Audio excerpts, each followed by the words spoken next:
Assalamualaikum warahmatullahi wabarakatuh. Perkenalkan, nama saya Isa Aisyah Hafifah, NPM 102190884, merupakan mahasiswi dari STI STMB Bandung Business School Prodi Akuntansi. Di sini saya akan menjelaskan sejarah perkembangan akuntansi di dunia dan di Indonesia. Pada tahun 1494, Luca Pacioli atau seorang ahli matematika menerbitkan buku yang berjudul Summa de Arithmetica Geometrica Proportioni et Proportionalita. Kemudian, bukunya itu dikembangkan lagi dengan judulnya La Scuola Perfecta de Mersanti. Oleh karena itu, Luca Pacioli mendapat julukan sebagai Bapak Akuntansi Modern atau Father of Modern Accounting.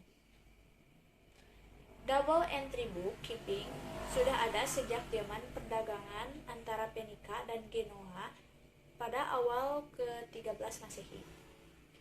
Double entry book keeping merupakan dasar ilmu akuntansi yang menggunakan sisi debit dan sisi kredit.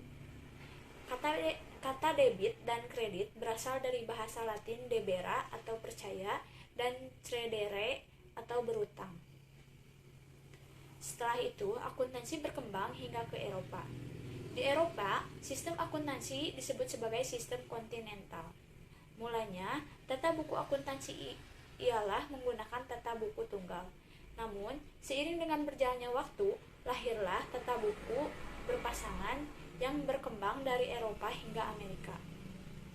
Sistem akuntansi di Amerika dikatakan sebagai sistem Anglo-Sakson.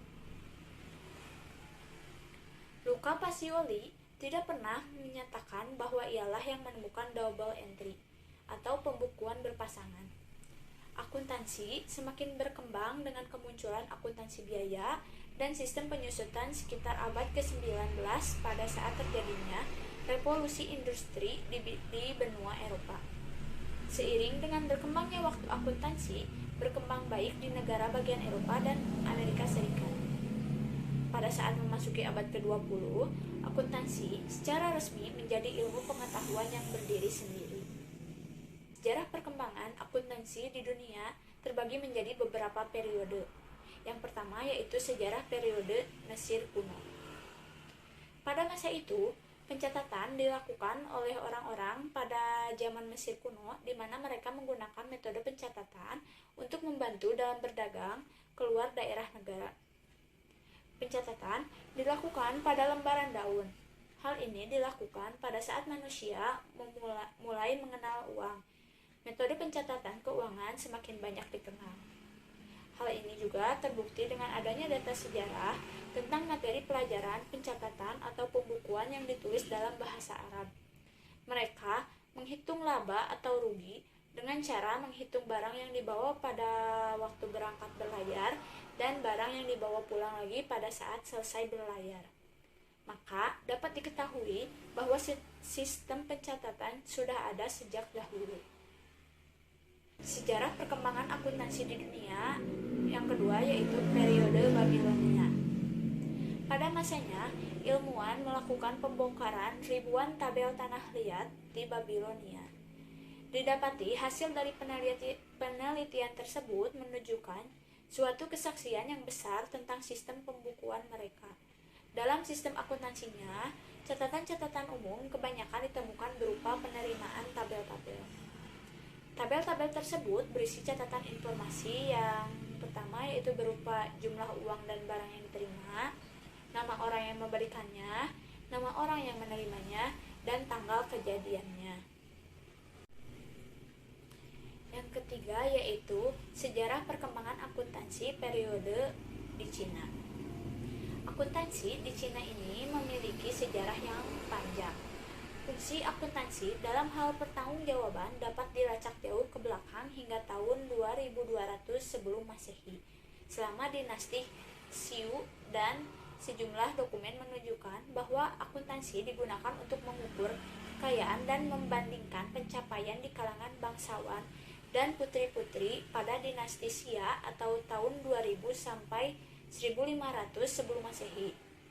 Konfusius Muda atau 551 sampai 479 sebelum Masehi dulunya pernah menjadi seorang manajer gudang, dan tulisannya menyebutkan bahwa pekerjaannya meliputi akuntansi yang seharusnya membuat catatan penerimaan dan pengeluaran setiap harinya.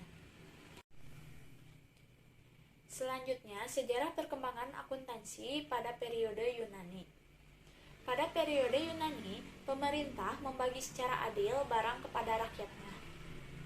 Permulaan akuntansi mengawasi keseimbangan uang masuk, pengeluaran, dan berakhir pada keseimbangan. Pandangan terhadap akuntansi dalam sektor swasta ditawarkan dengan penemuan di Mesir atas, yaitu Zenon Papyri, yang merupakan dokumen dari abad ketiga sebelum Masehi. Waktu Mesir sebagai provinsi Yunani di bawah kepemimpinan Alexander Agung, dokumen itu menghasilkan bukti bahwa adanya akuntansi Yunani abad keempat sebelum Masehi. Zenon adalah administrator saat itu. Setiap departemen bagian diatur oleh seorang supervisor yang meminjamkan akun sehari-hari dari aktivitas di bawah yurisdiksi. Pengamatan terhadap dokumen-dokumen tertulis berisikan transaksi banyak di antara mereka meminjam uang dan aktiva lainnya yang diterima oleh kepala departemen. Catatan menunjukkan bahwa akun ini terdiri dari daftar kas dan aktiva lainnya, seperti makanan, minyak, baju, dan arus masuk serta arus keluar. Item yang sama dan total pengeluaran kemudian dikelompokkan bersama di dalam sebuah paragraf. Sejarah perkembangan akuntansi di Indonesia. Akuntansi di Indonesia sudah masuk ke Indonesia sejak zaman kerajaan di masa lalu, seperti Kerajaan Majapahit, Kerajaan Sriwijaya, dan Kerajaan Mataram. Zaman kerajaan dapat disebut menjadi pintu masuk bagi akuntansi untuk berkembang di Indonesia. Sejak tahun 1642, akuntansi mulai diterapkan di Indonesia. Sayangnya, tidak ada bukti yang menguatkan hal tersebut, sehingga awal dari penerapan akuntansi modern di Indonesia dimulai ketika masa kolonial Belanda, tepatnya pada tahun 1842, ketika Gubernur Belanda dari Hindia Belanda mengeluarkan peraturan tentang penerimaan kas, piutang, anggaran untuk garnisun, dan pengiriman kapal di Batavia dicatat dengan menggunakan jurnal. Jurnal ini adalah buku untuk mencatat transaksi sebelum ditransfer ke jurnal sesungguhnya. Mereka juga menjelaskan cara penggunaan dari ledger atau buku besar. Bagaimanapun, Belanda sampai taraf tertentu berhasil mengubah proses tradisional pengembangan akuntansi ke dalam dominasi kolonial akuntansi, di mana semua istilah dan tindakan menjadi sasaran tujuan kolonialisme Belanda.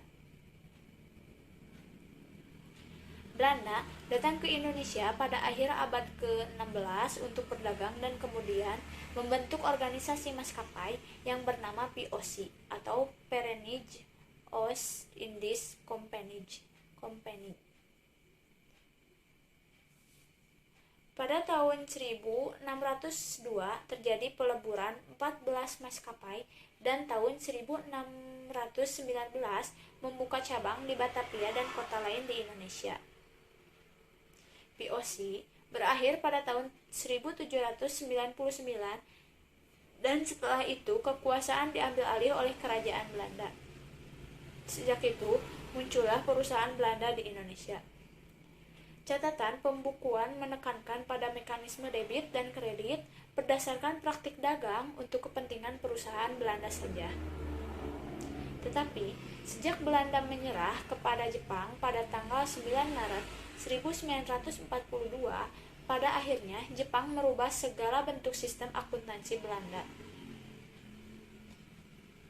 Sistemnya dirubah Jepang adalah sistemnya, administrasi dan kekuatan ekonominya dilucuti, serta orang-orang Eropa yang saat itu memegang sektor penting untuk dialihkan kepada kepentingan peperangan.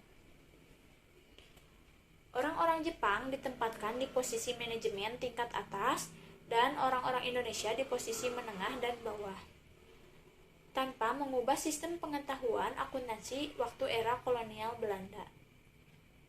Mungkin itulah sejarah singkat secara kronologis bagaimana akuntansi sebenarnya sudah ada pada sejak zaman Mesir kuno sampai zaman Yunani. Mengetahui sejarah akuntansi berguna untuk memberikan pemahaman mendalam mengenai akuntansi dalam penerapan teknologi.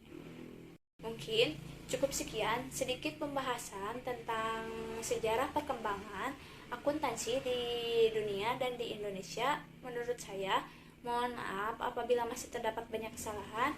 Wassalamualaikum warahmatullahi wabarakatuh.